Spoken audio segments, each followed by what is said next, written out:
எல்லோருக்கும் வணக்கம்.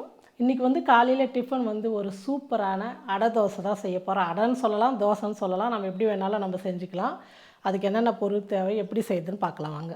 இப்போ நான் வந்து ஃபஸ்ட்டு ஒரு மிக்ஸி ஜார் எடுத்துக்கிட்டேன். இதில் வந்து 1 கப்பு ரவை எடுத்துக்கிட்டேன். அந்த ரவை வந்து இந்த மிக்சியில் சேர்த்துக்கலாம். ஒரு 3 டீஸ்பூன் வந்து அரிசி மாவு எடுத்துக்கிட்டேன், அதையும் சேர்த்துக்கிறேன். ஒரு அரை கப்பு தயிர் எடுத்துருக்கிறேன். கொஞ்சம் தண்ணியாக கலக்கி எடுத்துக்கிட்டேன். இந்த தயிரை வந்து சேர்த்துக்கலாம். இதில் வந்து பாதி சேர்த்துக்கலாம். அதுக்கப்புறம் அரைச்சதுக்கப்புறம் நம்ம சேர்த்துக்கணும். ரொம்ப தண்ணியாக இருந்தால் அடை தோசைக்கு வந்து நல்லா இருக்காது. இது வரைக்கும் சேர்த்து அரைச்சிட்டு அதுக்கப்புறம் நம்ம பத்தலைன்னா அந்த தயிரோ தண்ணியோ மிக்ஸ் பண்ணிக்கலாம். ரொம்ப கட்டியாக இருக்குது. மீதி இருக்கிற தயிரும் நான் எல்லாம் சேர்த்துக்கிறேன். கொஞ்சமாக தண்ணி ஊற்றி அலசி அதையும் சேர்த்துக்கலாம். ஏன்னா ரவை வந்து ரொம்ப நைஸாக அரைக்கணும். நம்ம இட்லி மாவு தோசை மாவு அரைக்கல அந்த அளவுக்கு வந்து நைஸாக அரைச்சிக்கணும். பாருங்கள், நல்லா நைஸாக வந்து நான் அரைச்சிக்கிட்டேன். இப்போ ஒரு பாத்திரத்தில் மாற்றிக்கலாம். இந்த அளவுக்கு கெட்டியாக இருக்கணும். கொஞ்சமாக தண்ணி சேர்த்து இந்த மிக்ஸி ஜார் மட்டும் அலசி ஊற்றிக்கலாம். கொஞ்சமாக தண்ணி சேர்த்து அலசி ஊற்றிடுறோம். இந்த மிக்சியில் ஒட்டின்னு இருக்கும் இல்லையா, அதனால தான். கொஞ்சம் சோடா உப்பு கொஞ்சமாக ஒரு சட்டிக்கு தான் சேர்த்துக்கிறேன். நம்ம அது வதக்கிறதுக்குள்ளே சோடா உப்பு போட்டு வச்சுட்டா உப்பு வந்து இப்போ போடக்கூடாது. கொஞ்சமாக தண்ணி சேர்த்து லைட்டாக அது கொஞ்சம் உருண்டையாக பிடிச்சிக்கும். அதனால் நல்லா கலந்துட்டு ஓரமாக எடுத்து வச்சுட்டு நம்ம இதுக்கு என்ன தேவையோ அதை ரெடி பண்ணிக்கலாம். இந்த ஸ்டவ் பற்ற வச்சுட்டு ஒரு கடாய் வச்சிடுறேன். இப்போ நம்ம வெங்காயம்லாம் வதக்க போகிறோம். அதுக்கு தேவையான அளவுக்கு தண்ணி சேர்த்துக்கிறேன். தண்ணி சேர்த்து தண்ணியிலே வதக்கணும். ஐயோ, இந்த மாதிரி ஒரு திறமெல்லாம் வந்து யாருக்கு இருக்காது. தண்ணியில் வெங்காயத்தை வதக்கி சூப்பராக செய்வாங்க எங்கள் வீட்டில் மட்டும். எங்கள் அம்மா கேட்டுக்கோங்க. தண்ணி 2 ஸ்பூன், ஒரு 3 டீஸ்பூன் எண்ணெய் சேர்த்துக்கிறேன். தண்ணின்னு சொல்லினுக்கிறேன்டா. ஐயோ, எங்கேயோ ஞாபகம் வச்சுன்னு சமைச்சா அப்படி தான். இங்கே பார்த்தீங்கன்னா சொரக்காய். என்னம்மா துருவி இருக்க கேரட் துருவுற மாதிரி? ஆமாம், துருவிட்டு தான். இதை பார்த்தா மாங்காய் துருவல் மாதிரி. மாங்காய், ஆமாம், மாங்காய் துருவல் மாதிரி தான் இருக்கும். ஒரு சொரக்காய் தோசை செய்ய போறீங்க, ரவா தோசை. ஆமாம், ரவையில் சொரக்காய் தோசை. 1 டீஸ்பூன் வந்து உளுத்தம்பருப்பு சேர்த்துக்கிறேன். கொஞ்சம் அதிகமாகவே சேர்த்துக்கலாம், நல்லாயிருக்கும் சாப்பிட்றதுக்கு. கடலப்பருப்புலாம் சேர்க்கல, வெறும் உளுத்தம்பருப்பு மட்டும் சேர்த்துக்கலாம். கடுகு, சீரகம் ஒரு 1/2 டீஸ்பூன். கடுகு உளுத்தம்பருப்பு எல்லாம் பொரிஞ்சு நல்லா கலர் மாறி வரட்டும். அதுக்குள்ளே பாருங்கள், நான் கருவேப்பிலை வந்து அப்பயே கட் பண்ணி வச்சேன்னா கொஞ்சம் கலர் மாறிடுச்சு. கொஞ்சமாக ஒரு 4 பச்சை மிளகா ரொம்ப நைஸாக கட் பண்ணிக்கிட்டேன். அந்த தோசையில் ஒன்றா நல்லா வதக்கிட்டு போடும்போது நம்ம அப்படியே சாப்பிட்டலாம். 2 பெரிய வெங்காயம் வந்து ரொம்ப பொடியாக கட் பண்ணிக்கிட்டேன். இதெல்லாம் சேர்த்து நல்லா வதக்கிக்கலாம். உளுந்தெல்லாம் பாருங்கள் நல்லா கலர் மாறி வந்துடுச்சு. கடுகும் வெடிச்சிடுச்சு. இப்போ வந்து பச்சை மிளகா சேர்த்துக்கலாம். கொஞ்சம் பச்சை மிளகா வந்து நல்லா வதங்கிடுச்சுன்னா நம்ம அப்படியே சாப்பிடலாம். இல்லைன்னா எடுத்து போட்டுருவோம் நம்ம கொஞ்சம் காரமாக இருக்குதுன்னு சொல்லிட்டு.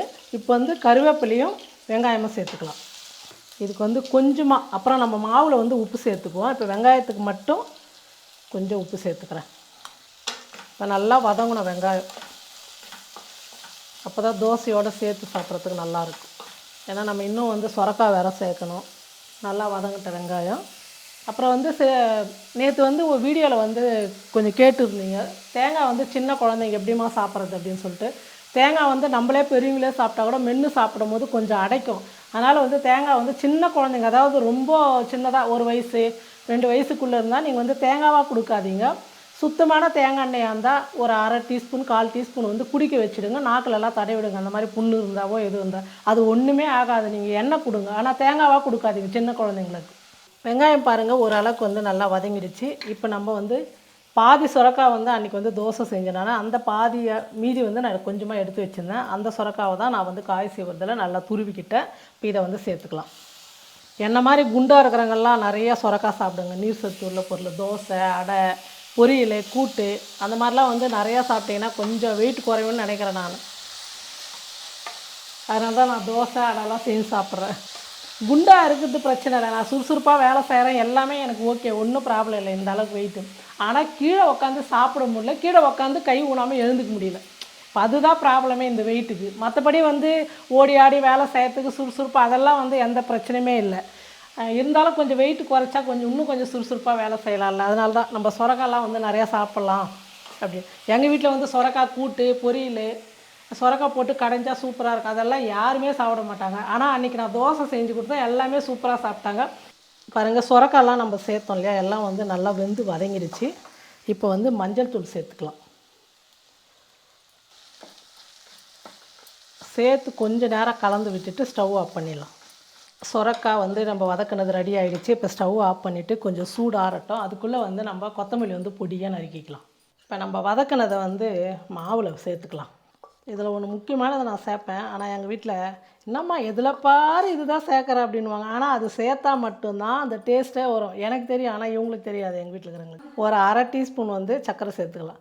பிரியா வெல்லம் எதுக்கு சேர்க்க முடியுமோ அதுக்கு தான் சேர்க்கணும். சர்க்கரை எதுக்கு சேர்க்கணுமோ அதுக்கு சேர்த்து தான் ஆகணும். எதுவுமே அளவோடு யூஸ் பண்ணால் எதுவுமே தப்பு கிடையாது. அளவுக்கு மீறினா தான் விஷயம். புரியுதா? நம்ம வந்து இந்த வெங்காயம் வதக்கும் போது மட்டும் தான் கொஞ்சமாக உப்பு சேர்த்தோம். மற்ற மாவுக்கு எல்லாமே உப்பு சேர்க்கலை. எல்லாத்துக்கும் சேர்த்து நான் உப்பு சேர்த்துக்கிறேன். இதிலே வந்து கொத்தமல்லி வந்து பொடியாக கட் பண்ணிக்கலாம்.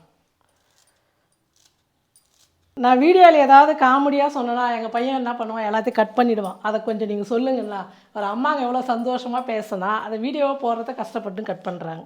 இப்போ நம்ம எல்லாமே வந்து மாவில் கலந்துட்டோம். இப்போ நல்லா மிக்ஸ் பண்ணிவிட்டு நம்ம எந்த அளவுக்கு அடை தோசை ஊற்றுறதுக்கு மாவு கெட்டியாக வேணுமோ, பத்தலைன்னா கொஞ்சம் தண்ணி சேர்த்துக்கலாம். எனக்கு வந்து இது கொஞ்சம் கெட்டியாக இருக்குதுன்னு நினைக்கிறேன். மசாலா அதிகமாக இல்லையாம்மா? இல்லை இல்லை, ஃப்ளேவர் எப்படி தான்? ஆமாம் இதுதான்.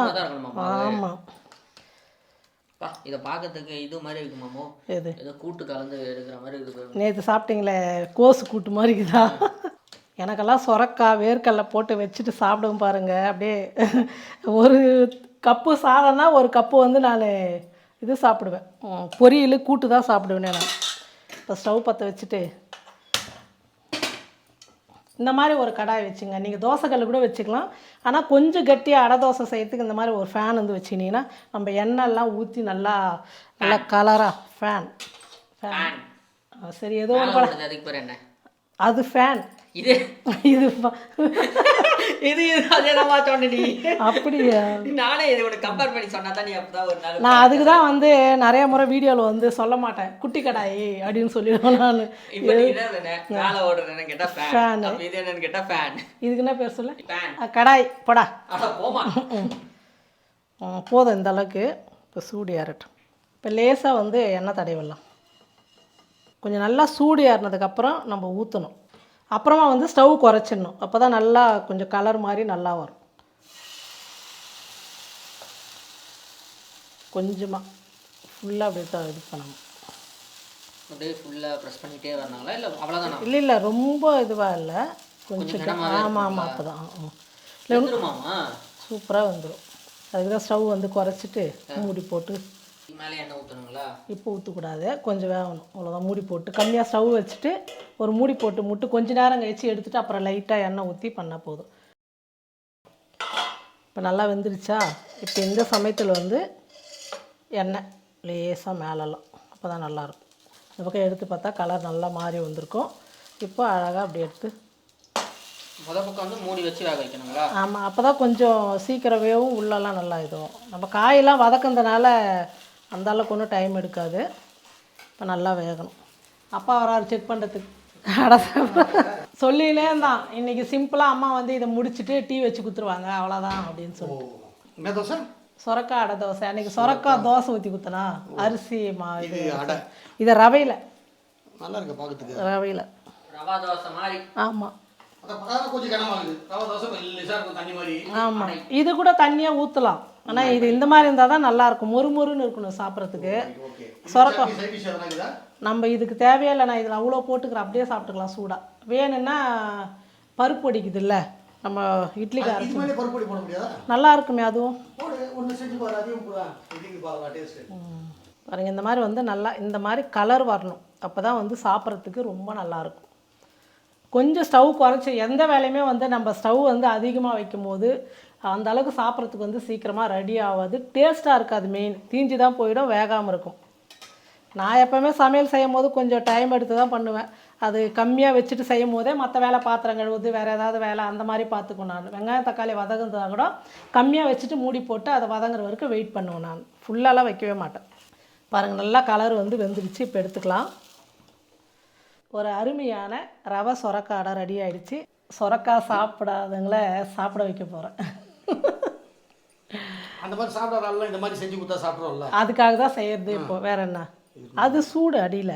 சொரக்காய் தோசை வெளுத்து வாங்கினதே ஒரு தான் ஆமாம் நல்லா சாப்பிட்டாரு தோசை. சாப்பிட்டாங்க. சுரக்காய் தோசை நல்லா ஆனால் அது கூட சட்னி காம்பினேஷன் சூப்பராக இருந்தது. இப்போ கூட பருப்பு அடிக்குது நல்லாயிருக்கும். இது அப்படியே சாப்பிடலாம். இது ஆமாம் வெங்காயம் எல்லாம் போட்டதுனால சூப்பராக இருக்கும். சட்னியே தேவையில்லை. நம்ம தாளிச்ச தோசை செய்வோம்ல இட்லி மாவில் அந்த மாதிரி தான். சூப்பராக இருக்குது. நீங்கள் கண்டிப்பாக சுரக்காய் வாங்கினீங்கன்னா இந்த மாதிரி குழந்தைங்களுக்கு வந்து செஞ்சு கொடுங்க. குழம்பு கூட்டு பொரியெல்லாம் வந்து சின்ன குழந்தைங்க சாப்பிட மாட்டாங்க. நமக்கே கூட இந்த மாதிரி செய்யும் போது வித்தியாசமாக இருக்குது இந்த தோசை அப்படின்னு சொல்லிட்டு விரும்பி சாப்பிடுவோம். கண்டிப்பாக இந்த மாதிரி செஞ்சு கொடுங்க. அதே மாதிரி இப்போ வந்து மழை காலம், வெயில் காலத்தில் அடிக்கடி வாரத்தில் 2 நாள் கூட அடை தோசை இந்த மாதிரிலாம் செஞ்சுக்குங்க. ரொம்ப நல்லாயிருக்கும். ரொம்ப டேஸ்ட்டு சூப்பராக இருக்கும். நீங்களும் இந்த மாதிரி செஞ்சு பார்த்துட்டு எப்படி இருக்குன்னு சொல்லிட்டு மறக்காமல் கமெண்ட் பண்ணுங்கள், ஷேர் பண்ணுங்கள். நன்றி. பாய்.